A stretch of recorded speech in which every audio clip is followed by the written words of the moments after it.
idea. This is amazing. So I think we can go ahead and get started. So I'm going to start with the greeting of Islam, Assalamu alaikum, which means peace be with you. So, and when we say peace be with you, it means that you have total safety from me, that nothing bad, harmful will come from me vis-a-vis you. And the reason I'm saying this just to give you the context in terms of what does it mean actually. So, on behalf of the Muslim community of Tidewater and the Islamic Center here on ODU campus, I would like to welcome all of you. And more importantly, thank you for actually really coming on this day. The weather is so nice outside, and then you have chosen to come inside instead of enjoying the weather, particularly for gardeners we were talking about, because I'm myself a gardener, I love gardening, so I started yesterday and today. So, but I think your attendance coming here to the masjid means a lot to us. Means a lot to us as a community, and it reflects really the deep, in terms of the deep relationship into the human relationship that we usually have, you know, because very often we are living in a very difficult context. Some people call it poisonous, some people call it, but regardless of the adjectives, what we really have to remember is that for us, our religious tradition have certain common things. For every religious tradition, there is what is considered universal and what is considered particular. And the idea is very often we focus on what is particular and we forget what is actually universal. And universal are the sense of unconditional love, of empathy, of compassion, of integrity, of being nice to each other as human beings. And the idea of being nice to each other, because anytime we steer away from being nice, and here I'm really using the verb itself, this adjective is really to a plain meaning, just be nice. Anytime we steer away from it, we find ourselves in dehumanizing the other, in belittling the other, in not even actually take away the humanness of the other when you objectify him, when you see you are no longer, when we think that we are different, we are superior, but in reality we are not. In the Quran there is this verse that says that Allah, God, created us. If He wished, He would have created us as all one nation, one tribe, one group. But He created us in different groups and different nations so we can actually learn to know each other, to discover each other.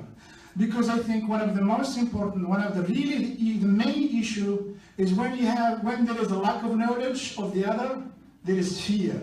When there is a lack of appreciation of what do I have in common. Regardless of our physical appearance, the Creator who created us, He created us, my physiological system, for example, my brain functions the exact same way as your brain.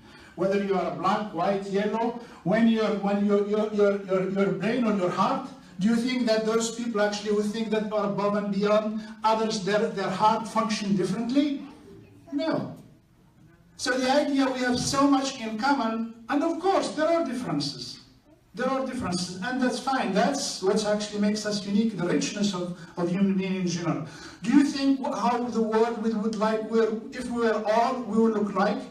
It would be boring.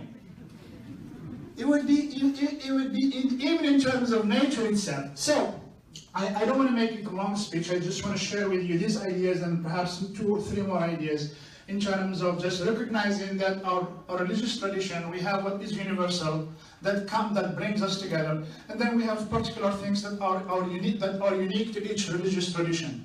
And the idea is we have to recognize, to work to the common good of humanity on recognizing what is common. And for the differences from an Islamic perspective, there is actually no one has the right to judge the other. In other words, there is a judge, so let him judge.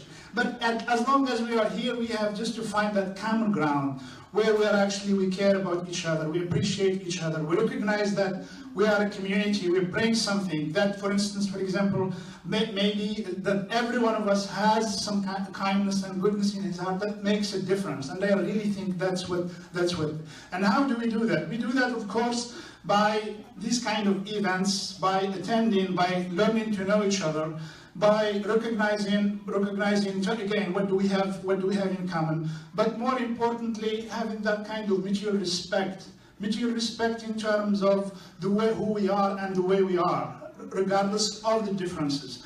And the second thing is really in terms of identifying some common areas where we can work together for the betterment, for the improvement of our communities, for our society, for the whole world. Because frankly, the current situation, when we look around the world, it's a mess. And then maybe, in fact, last week there was this scientific, discovery that they discovered some new plants that could actually be livable. I was thinking maybe all those people that we don't like them, just ship them to that new planet, and then we fix the problem. The problem is going to be it's not cost effective. It's going to cost billions to do that. So we are stuck. There is no way for us. I mean, you have this group of people, you cannot just shift them somewhere. You have to live with them. You have to, so that's the end. So the idea is really in terms of identifying that, finding common ground, and also more importantly is speaking out against injustice and tolerance. Because unless we have the courage to do that, when I recognize that there is something wrong, at least I can have the courage to say, that's probably not the best way to handle that situation. That's probably not the right way to say. What about this? In other words, always offer alternatives that are actually close to because sometimes when you hear comments, when you hear things, those things have nothing to do with the Christian tradition or with the Jewish tradition or the Muslim tradition. And here, let me tell you something. I said I'm not going to be making long, but it looks like I'm going to end soon. The revelation comes.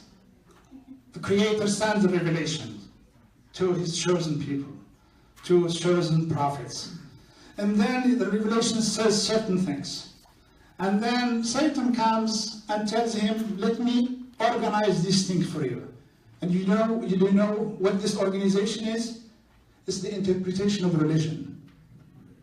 In other words, there are certain things that are revealed to us, that are said, that are mentioned, that govern what we do, and it's actually what do we interpret, what do we do with it? What do we do with it? And that's really the thing that I think we are struggling with. Let me end with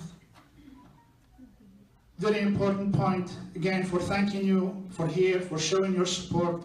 It means a lot to us. It really means a lot to us because there are so many things that are going on, and of course people react to things differently. So we're constantly reminding people, reconforting them, telling them there are things. I mean, you cannot just lump everyone and say all these groups or these groups. People are different. People will be different, and I think that's what makes our community strong, because we are different, because everyone is bringing something to the table, because we care about each other, and because after all we are human beings.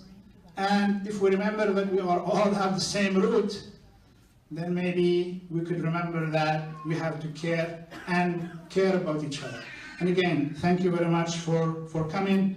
So thank you so much for the members of the refugee families who have been enough to come out and speak of their ordeals. So we are really grateful to have them here to know their journey they have been going through. So this event is actually, first of all, thank you very much. Thank you for supporting us. Thank you for being here. We should have started this earlier. That's what I will say, that I hope, I wish that we had started all this earlier.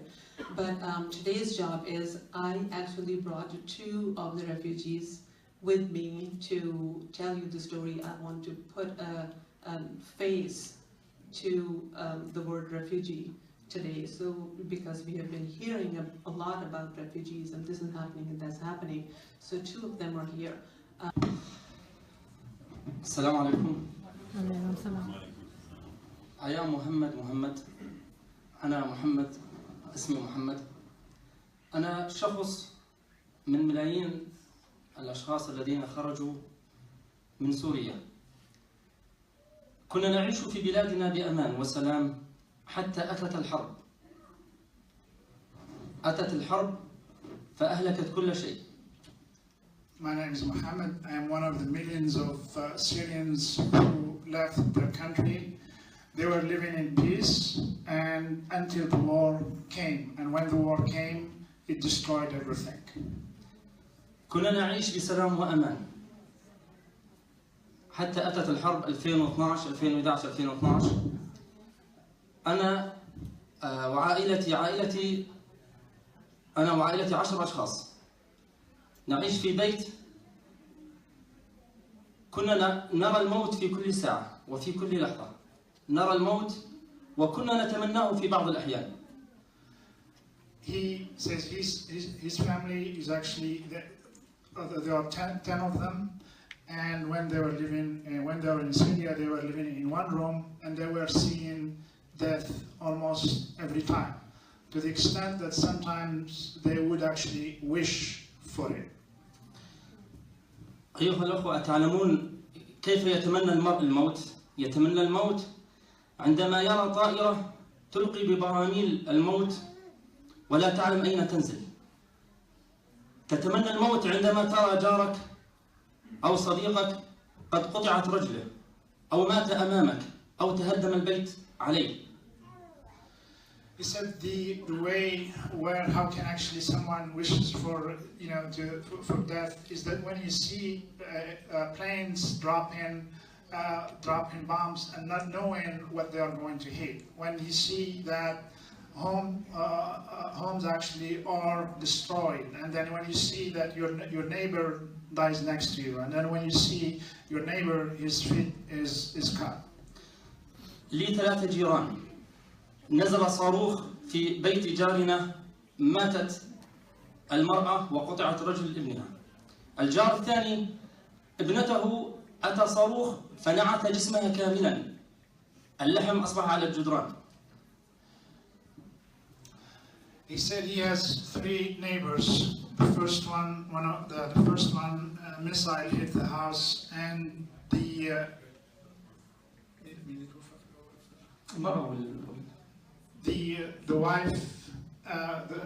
wife was killed, and the daughter actually her leg was severed. And the second one, he said the missile hit the house, and the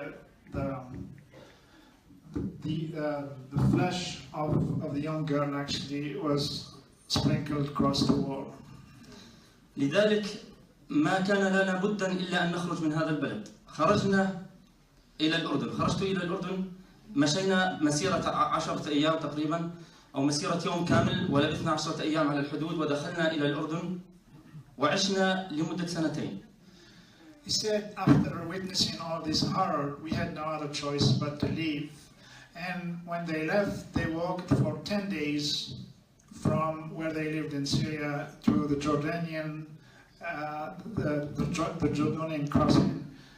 And one thing that he did mention, that he's actually the walking distance, of course, it's 100 miles, but also because he has a very young children. So you can imagine yourself walking for 10 days with carrying young children with you. عشت في الأردن من شهر 5 ل 2014 إلى شهر 11 حتى أتيت إلى أمريكا. طبعا هاي السنتين مضيناها صعبة كانت للغاية، لأنه ما كان في عندي بنت معها مرض نادر، كان معها هشاشة عظام، والمرض نادر كثير وعلاجه كان مكلف في الأردن. فالسنتين كانت صعوبات كثير علينا لأنه ما وجدنا العلاج، وإضافة إن العمل صعب، ما في تقدر تعيش 10 أشخاص في الأردن. He said he lived in Jordan for 2 years, and during that time, those 2 years, it was extremely difficult and hard for him, particularly because he has a daughter that she has sickness that is kind of unusual, and the cost of everything was extremely high. And on the top of that, they were not allowed; they have no job opportunities. So for him, it was extremely difficult to provide provide for his children. طبعا انا كنت شخص من اللي حالفهم الحظ واتصلوا علي بال 2015 بشهر 10 بالسفر لامريكا كلجوء. فاستمرت المعامله تقريبا اكثر من سنه وشهر ووصلنا الى امريكا، والحمد لله يعني الامور كانت كويسه هون، الاستقبال كان كويس والحمد لله. يعني حتى البنت بلشوا بعلاجها وتقريبا لحد الان امورنا كويسه هون. So he said he is one of the lucky refugees in Jordan that we actually had. They were the UNHCR actually picked them, for migration, for the United States, and the entire process took 13 months. 13 months for them to go through all the paperwork, the verification, the validation. Basically, as we were joking earlier with Abu Hamza, that they even know exactly how many breaths you are taking every day. So, in other words, the whole idea that they'll come in and vetted and all that stuff, that's nonsense. And of course, he said since he arrived here, he is thankful to God, he's thankful to the community, he's thankful to the country, because things have changed drastically for him. His life is taking a different turn, and more importantly for him, his daughter is actually getting the medical attention that she deserves as a child and that she needs. So he's extremely thankful for everyone who is helping him with that.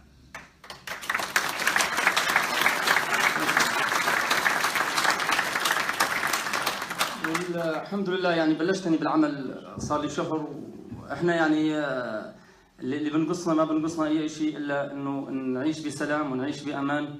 واولادي الساعه 5 أو 4 عم بدرسوا بالمدرسه وبلشوا يتعلموا، ونطمح انه نعيش هون بامان ونعلم اولادنا العلم الكويس اللي يمكنهم بالحياه بالمستقبل. And he's saying he started actually working a month ago, and he is happy to see his children actually attending school. And his goal is really to provide for his family so they can live in peace and safety and actually his children would have the opportunity to learn and to grow and then have a better future than what they left behind them. وادعو الله عز وجل انه بنتي الخمس سنين عمرها انها تتمكن من المشي في المستقبل في العلاج هون، وهذا اقصى ما اتمنى، لانه بجوز 90% من سبب خروجي من بلدي وهو معالجه بنتي. And he's saying he's wishful that he's asking Allah to help him actually enable his daughter so that she can walk in the future. She is 5 years old, and he's hoping that she would continue to have the medical attention so she can walk. And he's saying that probably the most important reason why he left his country, it was actually to be able to help his daughter so she can walk one day. وباقي شيء اخير انه اتمنى انه في بنت متجوزه بالاردن، اتمنى انها ترجع لعندي مستقبلا، وهذا اخر شيء يعني.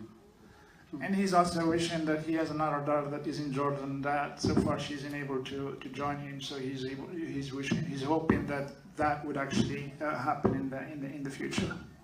واشكر اهل امريكا الطيبين لانه ما وجدنا منهم الا الابتسامه، واتمنى اكون كشخص مستقبلا شخص منهم ان شاء الله.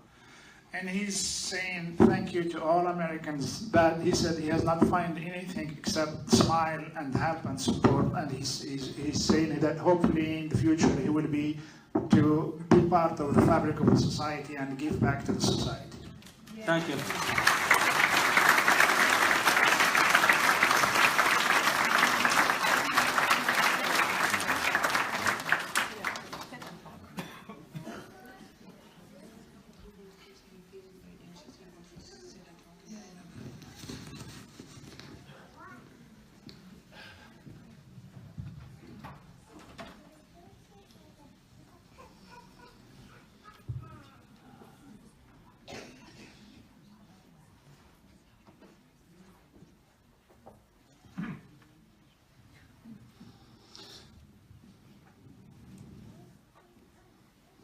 السلام عليكم ورحمة الله وبركاته.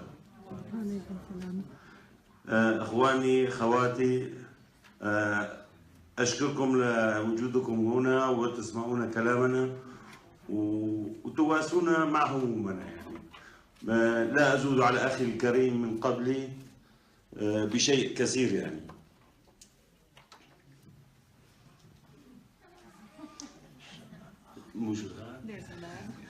That is that. So the first thing he said, he's thanking you for coming so they can actually listen. He said his story is not that different from the story of Abu Abdullah. والحمد لله رب العالمين ونشكر رب العالمين ونحن من الناس الذين هجرنا ولم نهاجر بكيفنا يعني. After thanking Allah, he said he is actually among the people that they were pushed out of their country. In other words, to migrate to leave their country. They did not leave their country out of their own will. والذي يأتي من رب العالمين ونحن كمسلمين علينا أن نشكر ونشكر الرب الكريم. And he's saying as Muslims we have to, that's the will of Allah subhanahu wa ta'ala, that's what he gave us, and then we have to be thankful for what he gave us. وفي ناس يعني بتسمعنا وبتفهمنا وناس كتير طيبين هون بأمريكا يعني يختلف الموضوع كثيرا يعني. And he's saying that thankfully there are people who listen to them, who help them, who hear them, and then he said that the kindness of the American people really is making a difference in terms of their journey here. أنا شخص من سوريا من حمص من حي بابا عمر. اعتقلت تميت 3 شهور و17 يوم وطلعت الحمد لله رب العالمين بعد ما وضعت كل مدخولي لشقى العمر كلياته وحطيته كرشاوي يعني لحتى اطلع يعني من السجن. He said he's actually from a neighborhood called Baba Amr in Hamsan, probably you have heard it because it's one of the famous neighborhoods actually that there was a lot of talking in the media. And he said he was picked up by the government and thrown in jail for more than 3 months. And then for him to get out of jail, he had to basically donate in terms of everything that he owned, that he accumulated as a way, as a kickback. So because there was nothing against him, he did not do anything, wrong. وصلت إلى الأردن 13/11/2013 وعشت 3 سنين ونص تقريبا وبعدها جيت لهون لأمريكا والآن عم بتعالج. أنا طلعت من السجن كنت معتقل كسور في قدمي وكسور في كتفي وكسور في يدي يعني. He said when he left Syria, he stayed in Jordan for 3 years, and he's currently here actually needing some medical care and medical attention because when he was imprisoned, he was tortured and his legs were broken, and then so he had to go through some traumatic experiences in terms of torture in the prison. وصلت هنا إلى أمريكا والحمد لله رب العالمين. أنا عم بتعالج وأولادي عندي 6 أولاد 4 صار منهم بالمدرسة و2 عندي صغار هذولي بالبيت يعني. He said thanks to God he's here safe, and then more importantly for him he has 6 children. 4 of them are going to school and 2 of them are still younger staying with him. والحمد لله رب العالمين اختلف معي الموضوع كثيرا. أحلى ناس وأطيب ناس وأشكر هذه الناس وأشكر الحكومة الأمريكية على الأشياء التي تعطيها لنا يعني. He said his life changed drastically because he's finding the nicest and the most kindest and the generous people that actually were helping him forget his past experience. And he's thanking the American government, for giving him this opportunity to be here. وناس غير الحكوميين في ناس زي الدكتورة ربيعة والدكتورة هبة والدكتور حسام والدكتور حسين، هذول أعرفهم أنا القليل منهم يعني، وزيد، وهذول كمان ناس غير الحكومي هم كمان بيعملوا بواجبهم ومكترين ولطفهم وحسنهم زايد يعني. And he's saying that all the volunteers, and he mentioned Dr. Rabia and several of the other volunteers who are actually making a difference in his life, in his family life, by really helping, providing the support, doing so many different things that, of course, were unknown to him when he was back in Syria. الأسبوع الماضي توفي لي 3 أخي الكبير وأخ زوجتي وابن أخي زوجتي، ولم نجد أحد يواسينا غير الدكتورة يعني الناس الطيبين زي الدكتورة والدكتور حسام والجيران طبعا يعني.